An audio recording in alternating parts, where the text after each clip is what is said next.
Bismillahirrahmanirrahim. Assalamualaikum warahmatullahi wabarakatuh. Perkenalkan, nama saya Muhammad Firman, mahasiswa STAIN Mekalis, Prodi Hukum Tata Negara, semester 4, dari lokal 4B Siasah Syariah. Tujuan saya membuat video kali ini untuk memenuhi ujian akhir semester mata kuliah Hukum Perdata yang diampu oleh dosen Sri Ika Mulia MH. Tugasnya ialah menjelaskan materi setiap pertemuan secara resum. Poin yang pertama yaitu hukum perdata. Mengenai hukum perdata, saya akan menjelaskan bahwa hukum perdata adalah hukum yang mengatur hak dan kepentingan antar individu dalam masyarakat. Adapun fungsi dari hukum perdata yaitu mempertahankan dan melaksanakan hukum perdata material. Artinya, perdata material ini dipertahankan oleh alat-alat penegak hukum berdasarkan acara perdata. Tujuan hukum perdata yaitu untuk menetralisir pelaksanaan dari hukum perdata material. Adapun bidang hukum yang diatur ialah yang pertama, hukum orang, yang kedua, hukum keluarga, dan yang ketiga, hukum waris, yang keempat, hukum benda, yang kelima, hukum perikatan. Poin yang selanjutnya yaitu mengenai hukum waris.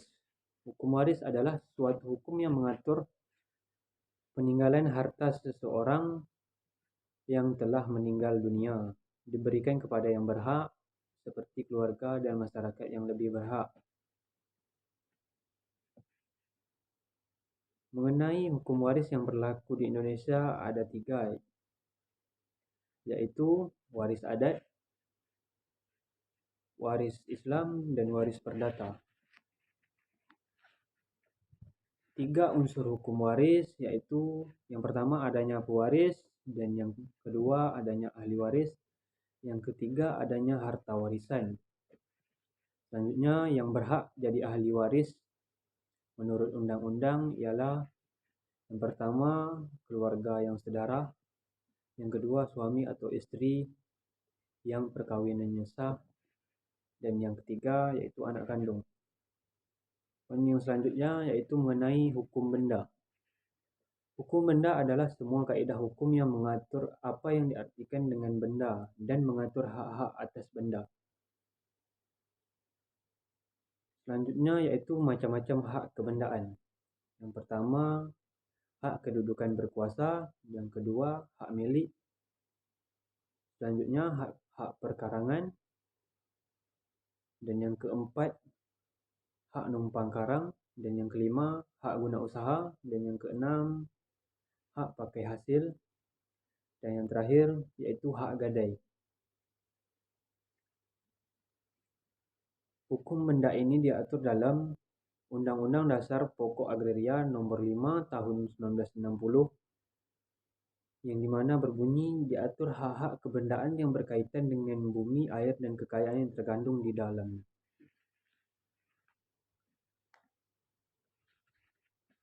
Poin yang selanjutnya adalah mengenai hukum perkawinan.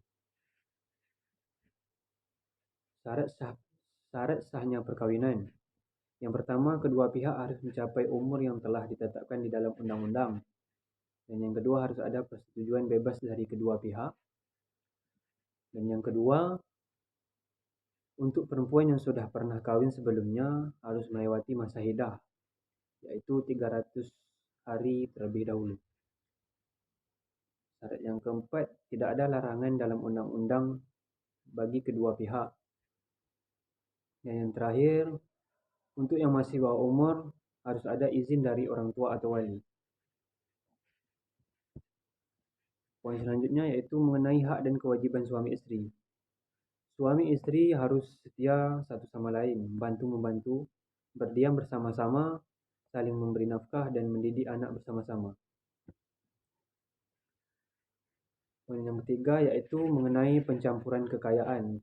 Pencampuran kekayaan adalah mengenai seluruh aktif dan pasif kekayaan bersama itu oleh undang-undang disebut gamescape.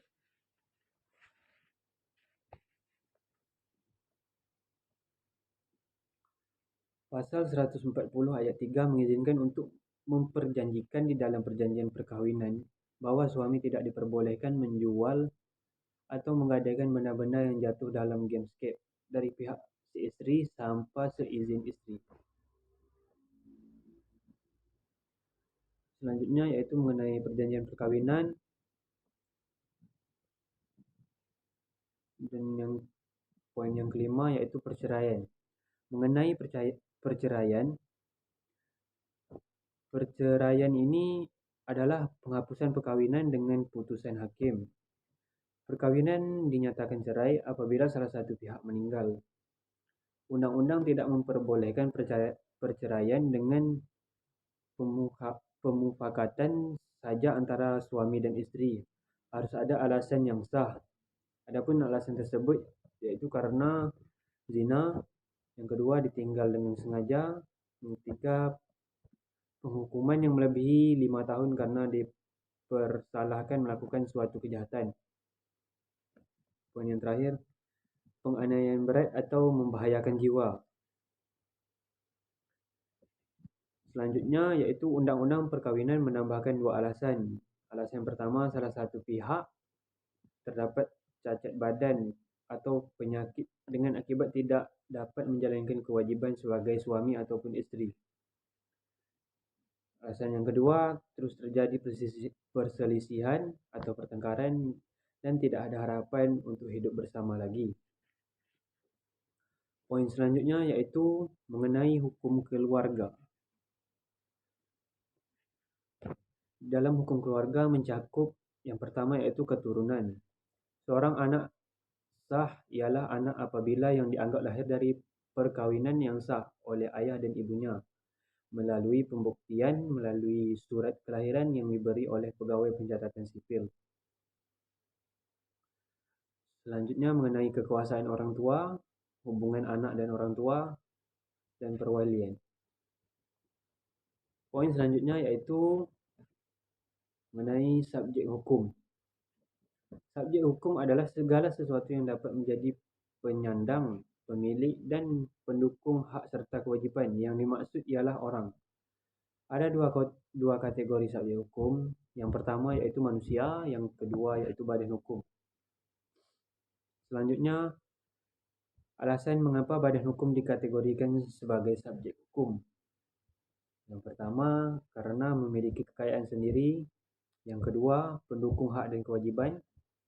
Dan yang ketiga, dapat menggugat dan digugat di pengadilan sebagai lalu lintas hukum. Dan yang selanjutnya, bisa melakukan jual beli. Dan poin yang terakhir, memiliki tujuan serta kepentingan.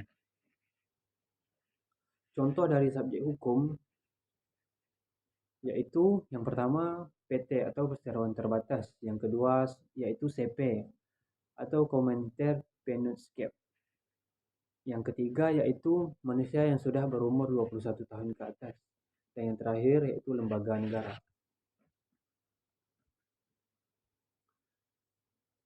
Poin selanjutnya ialah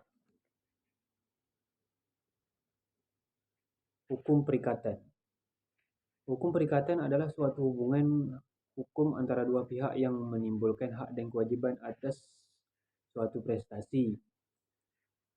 Contoh hukum perikatan ini adalah sewa menyewa dan jual beli. Jenis-jenis hukum perikatan ini yaitu yang pertama yaitu perikatan bersyarat, yang kedua perikatan dengan ketetapan waktu, dan yang ketiga yaitu perikatan mana suka atau boleh pilih, dan yang terakhir yaitu perikatan tanggung-menanggung. Sumber hukum perikatan ini ada dua, yaitu yang pertama perikatan yang lahir karena kontrak, dan yang kedua atau yang terakhir perikatan yang lahir karena undang-undang.